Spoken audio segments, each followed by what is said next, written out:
in June, my doctors told me there wasn't really anything else they could do, and that they thought I had 6 months max left and that I was dying. But I decided that was not going to be the case. Like, I'm not done yet. Hello, everybody. Thank you for joining me for another episode of Books Closed. I, as always, am Andrew Stortz. Have you ever had to face your own mortality? I can probably say that I have not. I have been very lucky in health in my lifetime. But the conversation that I had, that I'll be sharing with you here with tattooer Hanna Sandstrom, left me really thinking about my own life and those who are close to me. Hanna was diagnosed with stage 4 ovarian cancer, which was an earth-shattering diagnosis for her. It basically just uprooted everything in her life. It kind of just put the brakes on her career and her interests and probably many things that I'm not even perceptive of. So I didn't want to just talk to her and ask her, what's it like to think you're going to die? I think that she's got a lot of strength and positivity that's so admirable that it made it easy to talk to her about everything like that. So let me throw it to my conversation with Hanna. So, what do we want to talk about? Oh, God, I don't even know. What's new? What's going on? So I got cancer. Yeah, I don't know. It's interesting doing this because tattooing, and still is such a big part of my life for so long. You know, I'm going on 17 years. But then with, being hit with this situation that I'm in and not having been able to tattoo for the past year and a half, which is easily the longest I've ever gone without tattooing, it's interesting doing this interview now because I have this kind of I'm watching it all from a different angle than I ever have before. It's this not to say looking back at, because that sounds very dramatic. I mean, my intentions are to get better and to be able to start tattooing again, but it's definitely, you definitely get a different perspective being removed from it, involuntarily the way I have been. So, right. Yes, it's... Well, what's that perspective like? That is a good question. I mean, it's difficult, first of all, because you realize once you're not tattooing that it's not just a job. Like when you're doing it every day and you're like, oh, today I don't feel like going to work, and here's this guy is so annoying, I don't want to have to deal with this client today, whatever, then it's just a job. But when you're not able to do it, you realize that that's total bullshit. It's so much more than a job. It's your whole life, and it has been for so long. There's, a reason I'm married to another tattooer, because very few people understand what this life is like when you take it that serious, So to then have that, taken away from you and not be able to work, I miss it more than I ever thought I could, or would. Yeah. That it's not just, well, definitely the act of tattooing, the creative outlet, but just even the little stuff of I'm always absorbing information that I then put into tattooing, and you don't realize that until you stop. That it's wait, what do I do with this now? For the past 17 years, I'm constantly, finding inspiration in everything. And then you don't have anywhere to take that anymore. And it's a very strange place to be in, for sure. I bet. Do you feel like returning to tattooing to look forward to? Do you think that's something that helps you out through all this downtime? Absolutely. I mean, see if I can talk about this without choking up, but tattooing literally is saving my life right now.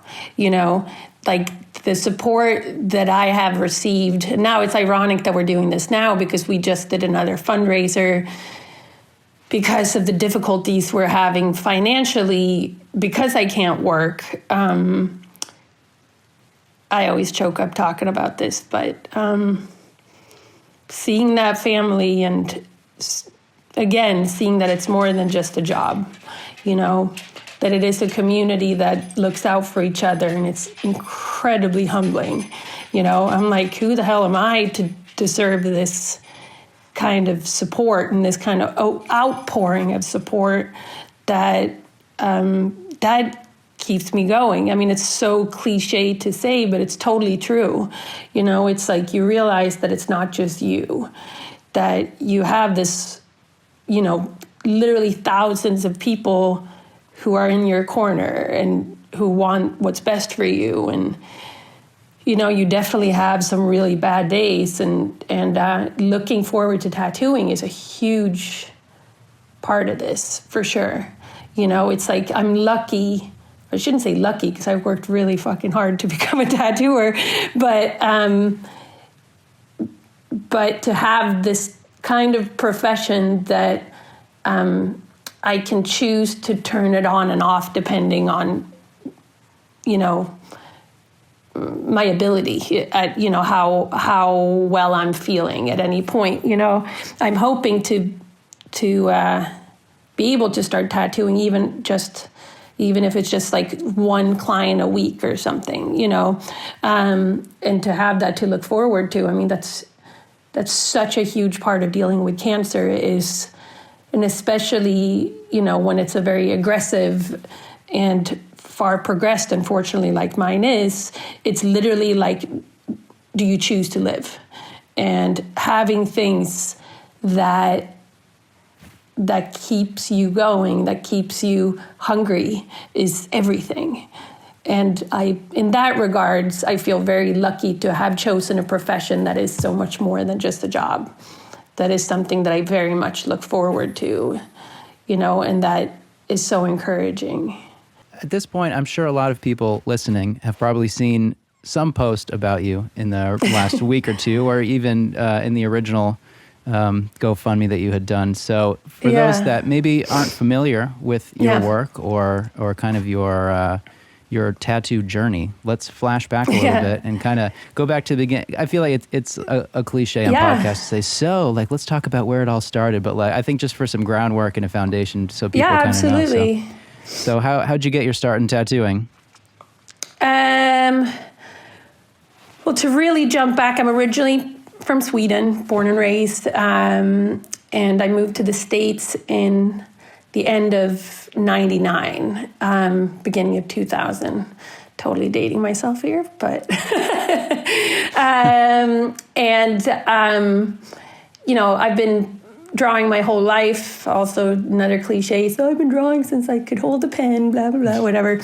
But it's true. My parents were art teachers when I was growing up. So it was very much a part of my life. But how do you incorporate art into your life? Because I always said, I'm never going to be an artist because I thought artists were super pretentious. And my parents had artist friends that I was like, they don't seem like they have fun with art.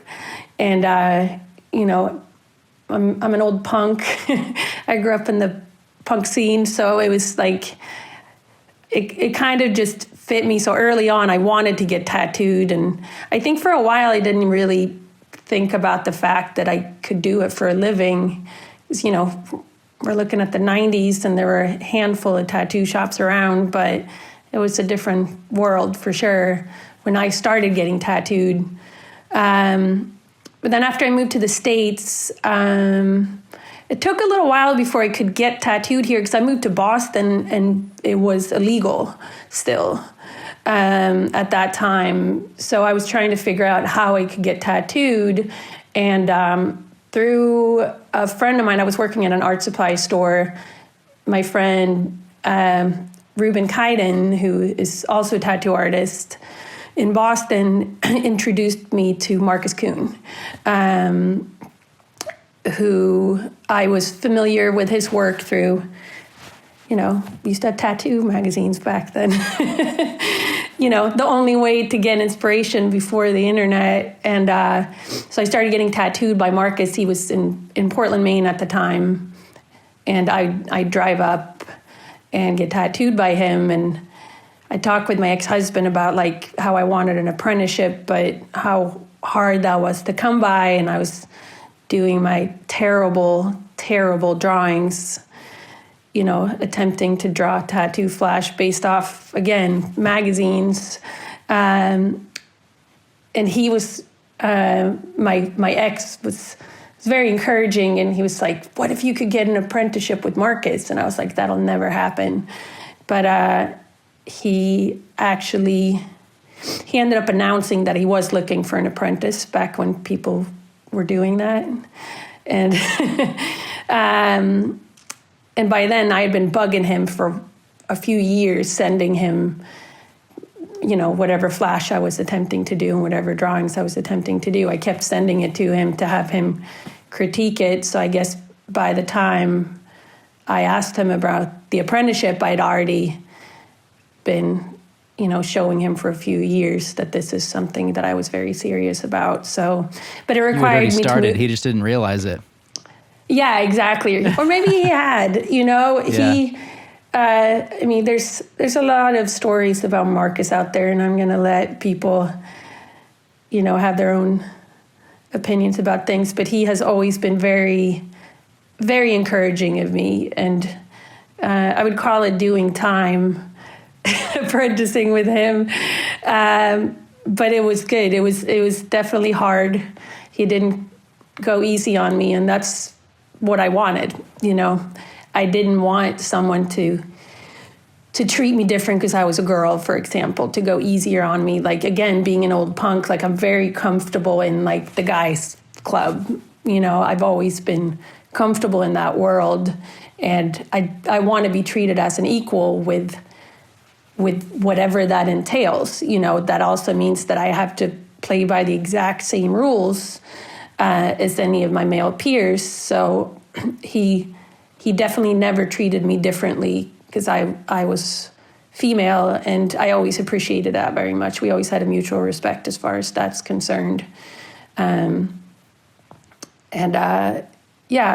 I ended up, he required me to move to Maine, which I was like, well, fuck, like my husband at the time, I was like, I can't ask him to leave Boston, but he was like, let's go, let's move. This is what you want to do. So we moved to Portland, and I figured I'd be there because it was a 4-year commitment. It was 2 years apprenticing and then working for him for 2 years. And, this was in 2004. Is that right? 2004.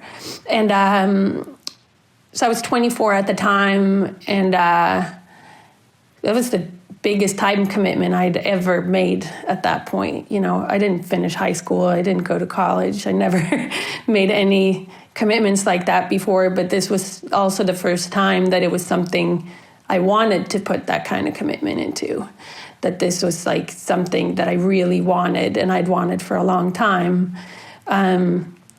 So we moved to Portland, and I started July 1st, 2004 officially. Was the beginning of my apprenticeship. So from there, how long did you spend in Portland? I ended up living. No, I ended up staying longer. Let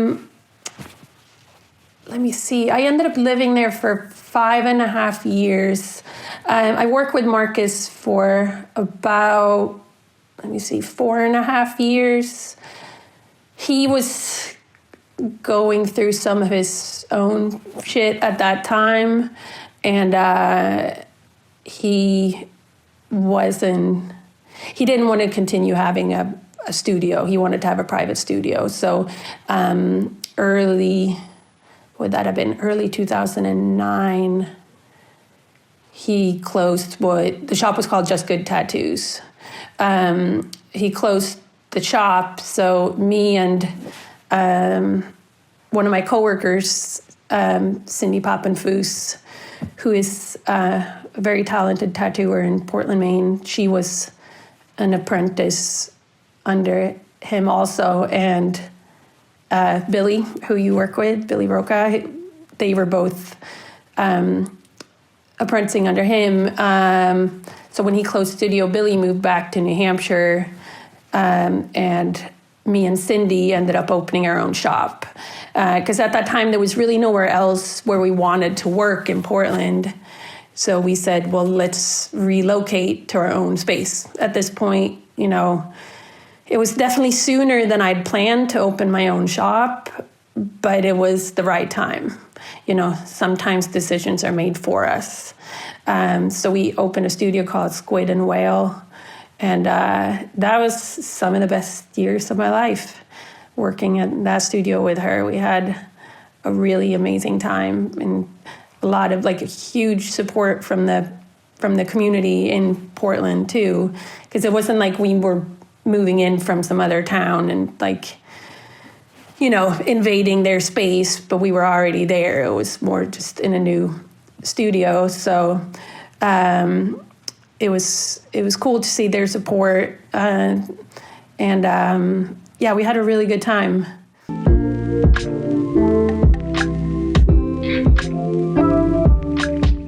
What was that like at first, landing in San Francisco from a place like Portland, Maine? Like drinking out of fire hose. Definitely. It was, Marcus always challenged me. We definitely had our ups and downs, but he definitely always challenged me, good and bad. And so when I didn't have that challenge anymore, coming to San Francisco, that was definitely what I had been looking for. So Juan Puente is someone who has always been very supportive and someone I've always sought out for advice when I needed it. I remember calling him and telling him hey, dude, so I'm moving to San Francisco. And he sighs and he goes, you too?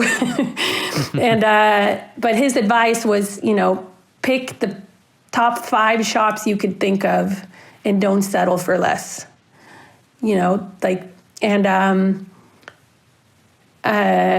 I was way too intimidated to make Blackheart one of those shops. But I went to talk with Holly Ellis at Idle Hand. And I came there as a guest artist because at that time I wasn't telling them that I was probably planning on staying. I was like, I'm just coming out to San Francisco for a while and figuring out what to do next. And so we used to joke and say that I was guest artist in residence for 6 months or so, until it just kind of got too crowded in the shop because there was never a permanent spot for me there. I just kind of weaseled my way in and didn't leave. And some of the other guys were starting to feel like it was too crowded. So about 6 months into the high of San Francisco, I hit a pretty hard low. Holly had to let me go because it was just too much complaining about this guest artist who was, and I'm also a very driven person, and some of the people I was working with at the time were maybe not quite as driven. So then there's, the whole argument of who's taking whose clients. And it's you got to hustle. If you want clients, you got to go talk to people. And so I ended up working with Clifton Carter for just a couple months. He had a studio out on Geary called Lighthouse. And it was very brief. I worked with Mark Cross, which we had definitely a really fun time working together. But during those months, one of the girls that was working at Idle Hand left. So Holly called me and asked if I wanted to come back and work there full time. So that was an easy yes. And I stayed at Idle Hand the whole time. I lived in San Francisco, and it's definitely my home away from home still. Like, I absolutely loved working there, and they very much became my family there, and still are for sure. Even the people that complained that made your Neverending guest brought in? Yeah. I think it was just, tattooers are big babies, We have the hardest and easiest job in the world. So no, definitely. I think by the time I was there full time, it was a different situation. It was just more like having this guest artist that was like just hanging around, and it's like, well, how long is she going to be guesting here? It was supposed to be like a week, and now she's been here for 6 months. So I get it. I probably wouldn't have been super stoked on it too, because we were a lot of people working then. We must have been maybe like 8 tattooers or something. So, and not everyone was fully booked yet. I mean, Idle Hand, Holly has done an incredible job with that studio and has built up a really amazing name. And she's,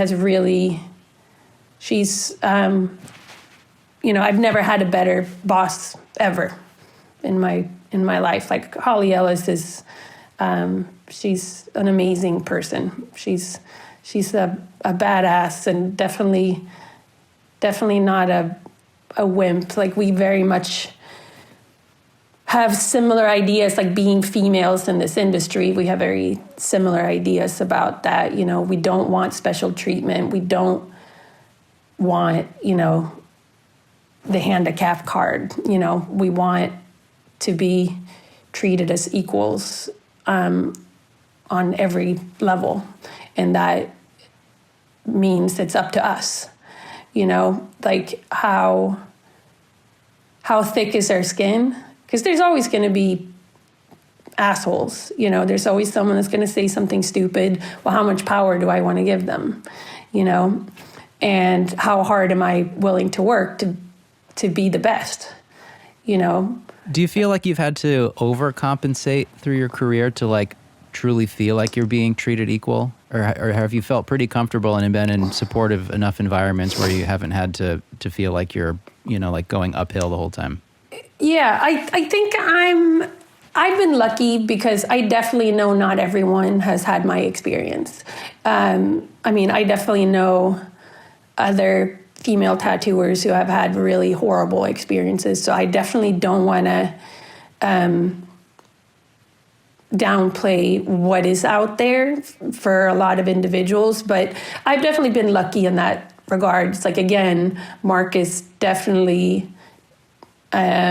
he set the tone for me, and I already coming from the background that I have, where I've always, I don't have sisters, I only have brothers, so I'm very comfortable around dudes, and the banter and the environment, like, it's not just something that I've had to adapt to, but it's something that I'm already very comfortable with. And not all women are, and I totally understand that. So that's something that was very natural and easy for me. So I could just pretty much be who I am, more so than I have in other parts of my life where I've kind of had to downplay who I am, where, I am a total tomboy and I'm a loudmouth, and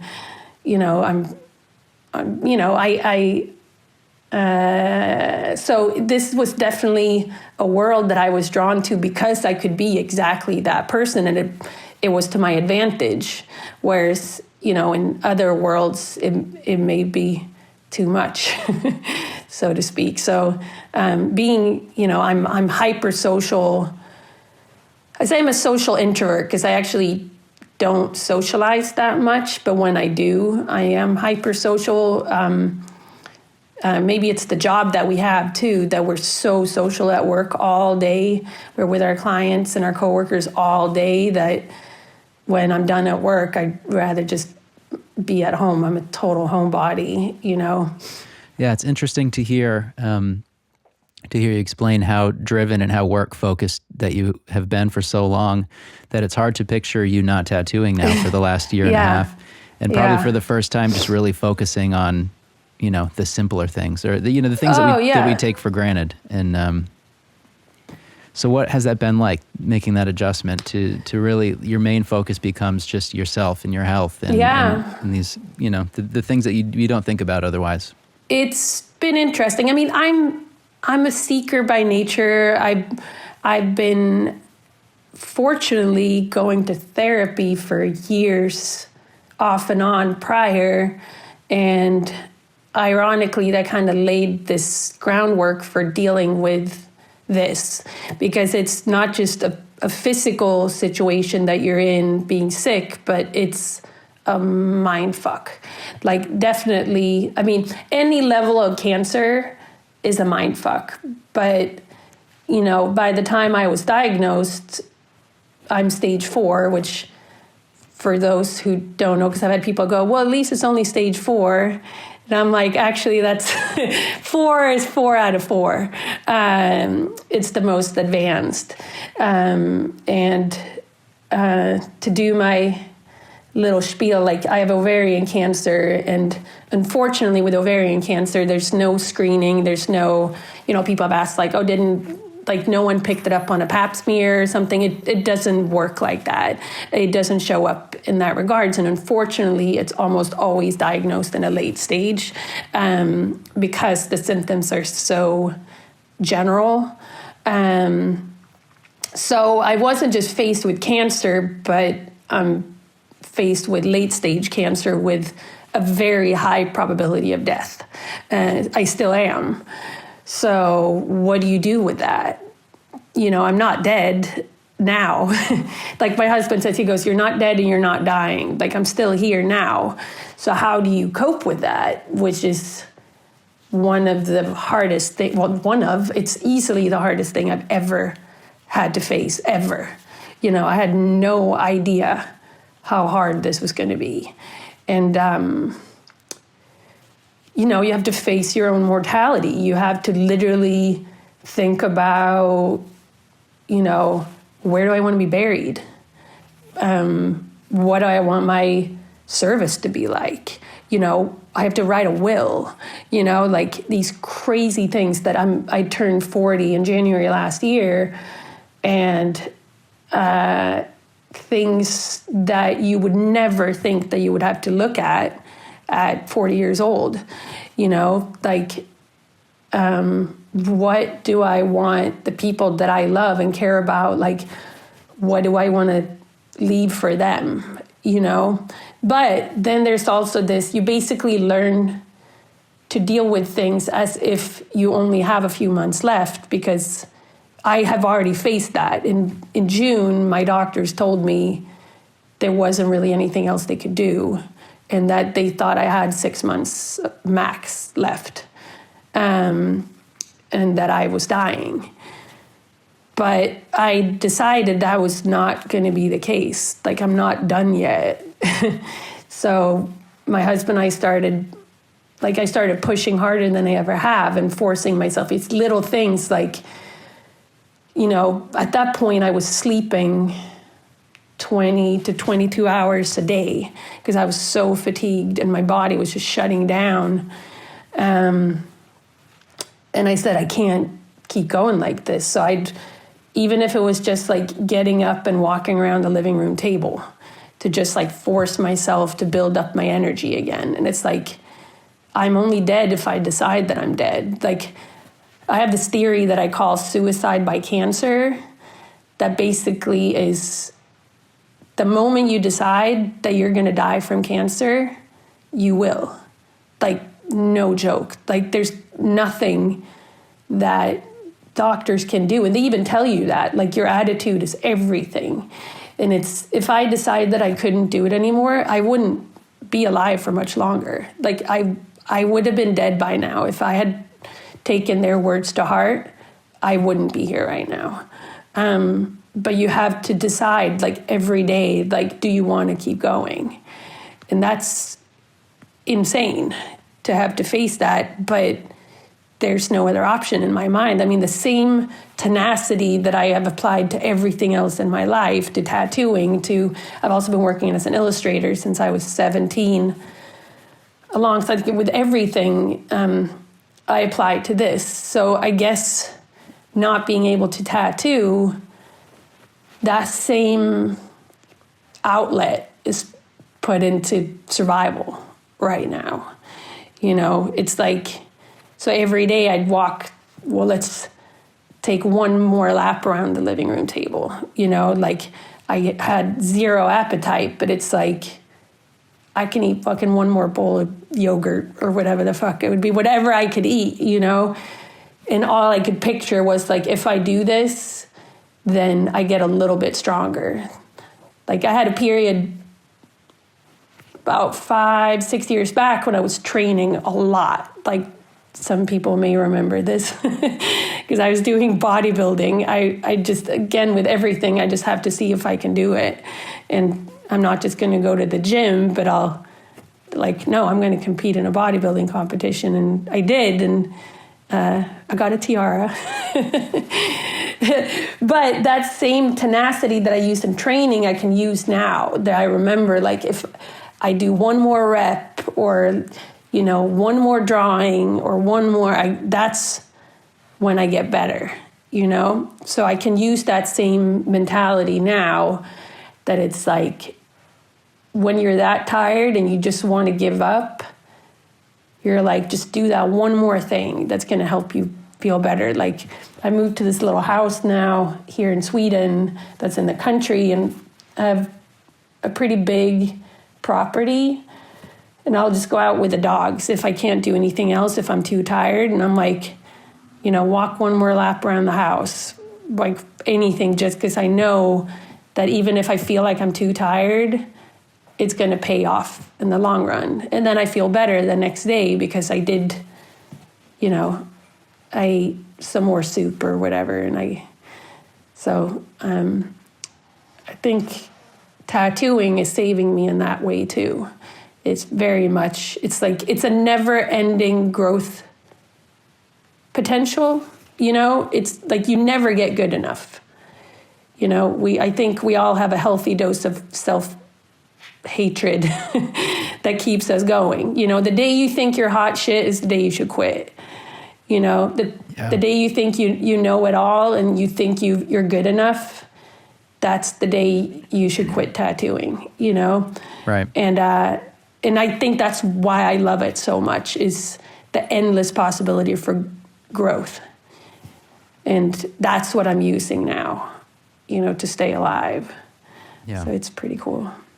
Yeah, I feel like I've always been attracted to pursuing stuff that never ends, like tattooing or music or stuff that you can do for a lifetime, but it's so hard to sustain.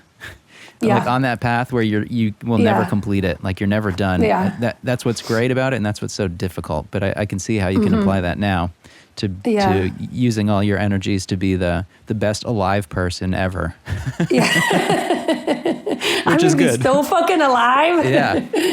Which is actually true, because you do go through all the cliches of like the whole living in the moment thing becomes really, really true. It's like, this could have been my last Christmas. This could have been my last New Year's. Like very high probability, which is fucked up. But that means that I'm going to make it the best fucking Christmas ever.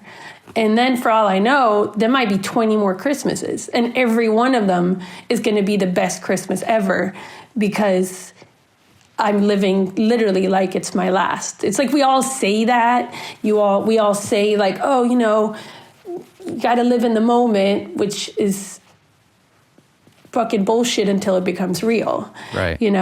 So now I am trying to be the best at living ever, because my time, the probability of me living for a long time isn't great.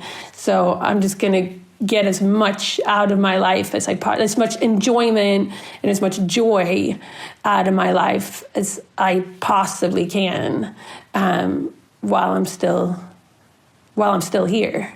And hopefully that turns into 20 years. But if it doesn't, I will have zero regrets. Do you feel like the more time that passes now, you get more comfortable looking at things that way? Oh, yeah, 100%. Definitely. I mean, I realize sometimes I may have gotten not too comfortable for me, but I forget sometimes when I talk with other people that, like, I'm delving into some pretty heavy shit. And I was talking with my older brother this summer, and I started talking about, like, my dad and I are really close. We get along really, really well, and he's 77. So we're strangely in kind of a similar place. You know, I'm living as if I'm retired right now, and I'm living in this situation where I could have a couple more months left, but I could also have 20 years left. And my dad is the same way. You know, he could have a few months left, but he could also have another 20 years. We come from some pretty hardy stock in general. So my grandma lived to be 96 and very well. So I was talking with my brother about how my dad and I had been talking about where we'd want to be buried, you know, and we're not really sure yet. And we talk about this little cemetery near where I grew up, and my brother started crying, and he's like, man, this is so fucked up to talk about this. And I realized, like, I may have to slow my roll a little with some of the people close to me, because I'm constantly processing this. And, like, I'm still talking with my therapist on a regular basis, and she actually has cancer also, or she's in remission, but she's someone who 100% knows what I'm going through. I mean, she's beat a 6 months prognosis twice, so we can talk, like, we're talking about, like, the shit. So I'm processing things that most never have to process, and you know, until we're at the very end of our life. I just happen to be there potentially a lot sooner than I had hoped. Yeah. So it's definitely something that I realize can be really difficult for the people close to me. It's a conversation that I have to edit sometimes and maybe slow my roll a little, because it's, you know, it's the big life questions become very close, for sure. Yeah, and that it's so, I don't know, it's hard to put myself in that position, obviously. Sure. And when I was thinking about having this conversation with you and what I wanted to talk about and things I wanted to ask, I felt like a lot of the things I was most curious about have to do with you dying. And I didn't want to come into this and be like, let's talk about how you're going to die, because it's like that's not the point. Yeah. But it's also, it's just such a crazy thing that, you know, a lot of people don't get to experience what you're experiencing until, you know, I don't know, it's fucked up.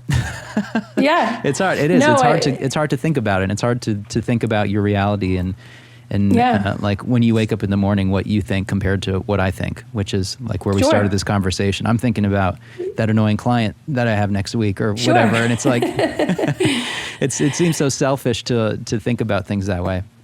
Yeah. And I mean, but it's not, because it's totally life, you know, like I was there, not, you know, a year and a half ago before all this happened, I was there too. You know, it was, I was just about to go to Pagoda. My husband and I were going to go do the convention, and I'd been feeling really shitty and went in to get to see this doctor and get some tests done. And let's just say I didn't go to Pagoda. Things changed very quickly, but that's the whole point, is like, we're not supposed to deal with things to this degree until we're supposed to. You know, if all of us lived that way sooner, it would be a state of anxiety and stress that would be too much for most people to handle. You know, it's hard to explain how difficult it is and how heavy it is. But at this point, you know, I am a year and a half into my diagnosis, I definitely had some time to process and to find even an everyday life in this, you know. But it's very surreal still, you know. Like there will never be a normal again. You know, the type of cancer I have, I will most likely never be cancer-free. Even if we can get it into remission, I'll most likely always be doing some type of treatment to stay alive, you know. And like one thing I've been talking with friends, with my therapist about is this state of fight or flight that you have to be in. But then you also have to learn to somehow tame, because like my adrenals are fucked, for example. Like, and I realized like this fall I was going through this complete adrenal fatigue that I was just so exhausted and so burnt out. And then it's like, of course I am. I've been in this complete like survival mode for over a year that usually we only get in these little bursts when something happens, and then it gets resolved and we can go back to chilling out again. That doesn't go away. So you're in this complete, like, just full on adrenaline, like, survival mode. And that's why you have to come to terms with these things, and you have to find this acceptance of literally living one day at a time. You know, like I have no idea what, like when people, the difficult things are when people are talking about like, oh, this summer, and I'm like, I hopefully will still be here then, but I might not be. But that also gives you this freedom where you can say, well, fuck it, I'm not going to worry about what I'm doing this summer. Like I have a tendency to plan too much. I'm very, very goal-oriented and goal-driven, and my goals have had to completely change. Like, completely, like, I still will set, like, a 10-year goal, and then I'll set a 5-year goal and a 3-year goal, but then it gets whittled down to literally, like, a week goal, and then a month goal, and then it's like I try to reach that week goal, and then hopefully that month goal, and then hopefully that 3-month goal, and that 6-month goal, because I can't no longer be like, well, in 5 years from now, I'm going to be doing this or that, because I don't know. I mean, I'm lucky if I'm alive in 5 years, you know? And I do feel if anybody's going to be alive in 5 years, then my situation will probably be me out of just pure stubbornness will keep me alive. But there is that reality. People are like, oh, don't say that. And I'm like, well, it's just because it's uncomfortable to hear, but it's reality. The statistics are what they are. And hopefully I'll beat every statistic. But then at the same time, I might not. So I do have to make my goals a lot closer to home, a lot simpler. And you do find a lot more enjoyment in those little things. Like, that's the cliche that becomes super true. It's like, now I'm like, winter in southern Sweden is pretty fucking miserable. It's very gray. We don't really get snow. Well, I say really, we don't get any snow so far. And we have very short days, so it's really dark. So I have to find things so that I don't panic and I'm like, fuck, it's just like dark and dreary and miserable, and this, like, the last few months of my life is going to be this. It gets so easy to slip down these dark paths in your head, and you just can't let yourself do that, So it's like, okay, it's dark out, we'll light a fire. Like, I was really adamant about finding a house with a fireplace, for example. Like, I was incredibly intentional about my living space, for example, because that becomes more important than ever. Like, do I have a comfortable living room? Because I know how much time I spend at home. So it's like your space becomes more important than it ever has before, you know, and like set it up so like I have a workroom that if I feel strong enough or energetic enough, I can go and sit and draw and paint, and I don't have to make this big ordeal of like, because my energy is so depleted most times that things that didn't used to, like, there's this thing called spoon theory. Have you heard of this?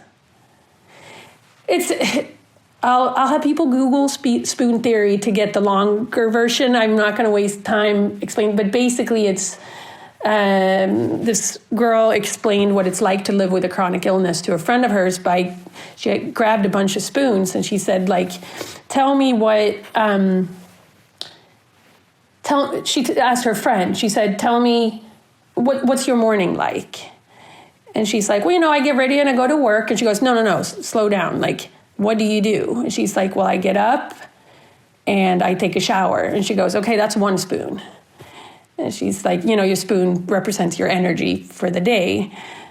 And then she's like, okay, I get dressed. And she's like, that's another spoon.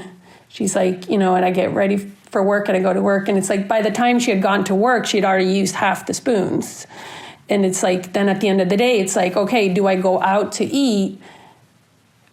You know, but then I have to drive myself home after, which would be another spoon. Or do I go home, so I'm already at home, but then I have to cook dinner. So that's like, where do you spend your energy? Like, you have to think about it in a way that I never had to think about before. Like, I'm a super high energy person usually.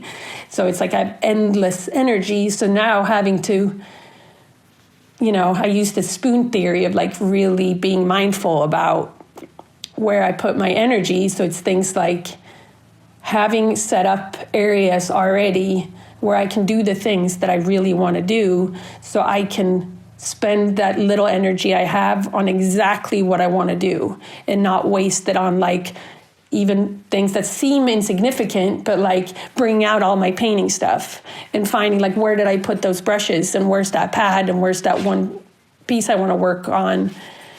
Instead, I just have it sitting there so that I can just go sit down and put all the energy I wanted to use and not use half of it getting ready. You know, because that was something I never had to consider before, you know, and that's a huge one now, for sure, like managing energy so that I can still keep creating. Because that's, hang on. I'm just going to cut in here with a little editor's note. Hanna's dog, Kiku, who was sitting on her lap, just jumped off and ripped the earphones out of her ears because she had her mother visiting.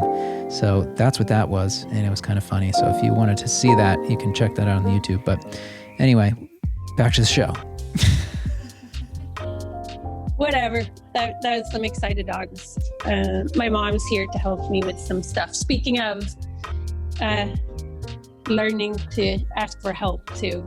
Yeah. It's a big one when litigating your energy and your abilities. I'm someone who's always done everything myself. Like, I've always taken care of myself. I've always, I'm definitely too proud to ask for help. It's why these fundraisers, for example, were extremely difficult. The first one my husband did because he knew I was never going to do it. I'm definitely way too proud. Like, I earn my own money, you know, but then there definitely comes a time when we need to swallow that pride and accept help because people want to help, you know? So it's like you want to help the people around you, then let them help you. And that's been a huge lesson in all of this too, for sure. Yeah, I'm not very good at that. Yeah, it's tough. It's tough to let your tough walls down. Oh, especially after you're pumping iron, you're doing tats. You're going here, you're going there. Yeah, definitely. Yeah, it still is a very humbling experience. I mean, for someone being the kind of person I am, that's been really good for me. It's like maybe slowing my roll a bit and like learning to chill out and not always having to be running. I'm always like next thing. Yeah. And it's like, you do miss a lot. I've done a lot. I left my home country at 19 and, moved across the world and moved all around the US and, which is awesome. And I'm really glad, but I sacrificed a lot. I've sacrificed being close to my family for the past 20 years, which is why I'm here. And so in that regards, this is an incredibly important lesson. It's like, being at the front of everything all the time is not always maybe the most important. It's like slowing down and appreciating what you have worked so hard for. It's like that's the downside, I guess, to what we were talking about earlier. These things that you can continue to grow and learn from forever, is that it can also never end. So you can definitely miss out on appreciating the hard work you put in. Because it's always like, but I'm not here yet, because it's a moving goal, it's a moving target at all times. It's like probably why I got into weightlifting for a while, because that's the same thing. It's like, no matter how strong you get or how buff you get, your goal has already, by the time you get to where you want it to be, your goal has already moved. So where you want it to be is here now, so, but you definitely can end up not appreciating that. So that's changed a lot for me. It's like, now I can stop and go, well, this is awesome. Like, I'm really enjoying this. Like, I have an ability now to stop and just be like, this, I mean, again, it's that cliche, but like, this moment is really awesome right now. Like, I moved back to be close to my family, and, I'll be at my younger brother's house with my nieces, and they're just like climbing and all over me and like screaming and they're 4 and 7. So they're wild. And that's exactly where I wanted to be. And the old me may have been like, God damn it, like, this is getting really exhausting and loud. But now it's just like, there's no annoyance, there's no frustration, there's no impatience. It's just like, this is exactly what I want, and here it is. And this is, so it's like you get these mental snapshots all the time that I wouldn't have paid attention to before, for sure. Is there anything else you want to touch on, or any messages you want to impart on the people? I don't know. I wasn't really sure what I was going to talk about today either. I guess I figured it would be a conversation that things would just kind of come up. And no, I think, the main thing has definitely, I think, has come through. It's like, as tattooers, if we can take that time to slow down, maybe. Unfortunately, I had to take something like cancer for me to slow down, but it's made me a lot happier also. In all this fucked up shit that I'm going through, I'm also able to be happier in those moments than I have before. So I wish that on all of us, for sure. And then the other thing is just thank you to everybody. Like, that's a huge one. It's my opportunity to officially, because I haven't been able to thank everyone personally because the response has been so overwhelming. So I'm taking this opportunity to say thank you from the bottom of my heart. I wouldn't be able to do this without you guys. Wasn't gonna fucking cry, but there you go. I'm so grateful for tattooing. And I'm so grateful for this community for having my back when I really need it. I think that's my main message. It's been absolutely overwhelming, and I'm so grateful. Definitely. So thank you for allowing me this platform. Thanks for using a couple of your spoons on me this morning. Yeah, definitely. Yeah, absolutely.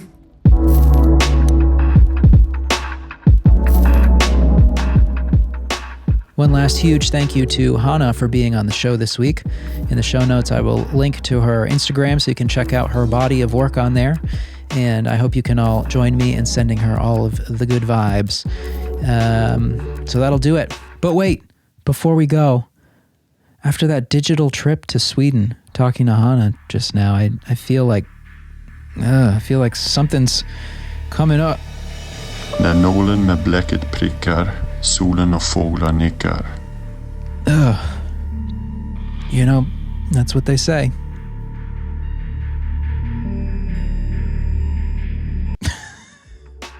As always, I'm Andrew Stortz. You can follow me on Instagram at Andrew Stortz.